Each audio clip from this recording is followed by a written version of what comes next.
আজকে মোরা আইছি পানি ইচ্ছা পুকুরে মাছ ধরবে। এই জায়গায় আইছি মোরা দেখতে যে মাছ কিরম পায়। মেশিন লাগাই যে পানি ইচ্ছা মাছ ধরে, এই জায়গায় মোরা আইছি আর মাছ ধরবে দেখবো।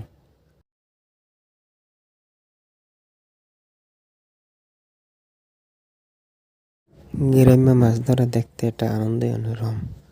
গ্রাম্য পুকুরের ভিতরে মাছ ধরলে আগে মোরা কসম পাইতাম, কারা পাইতাম। এখন বেশি একটা কারা কসম পায় না, পায় দেশি দেশি মাছ পায়, শৈল মাছ, টাই মাছ, এই শিং মাছ, মাগুর মাছ এগুলো বেশি পায়। এগুলো খাইতেও একটা স্বাদ অন্যরকম।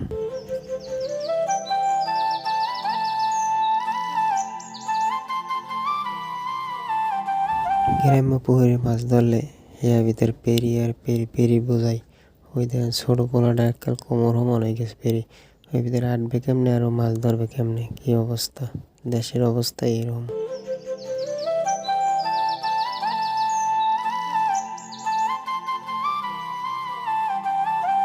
ভিডিওটা যদি ভালো লাগে একটু লাইক দিন, কমেন্টে জানাই দিন, ফলো করে দিন।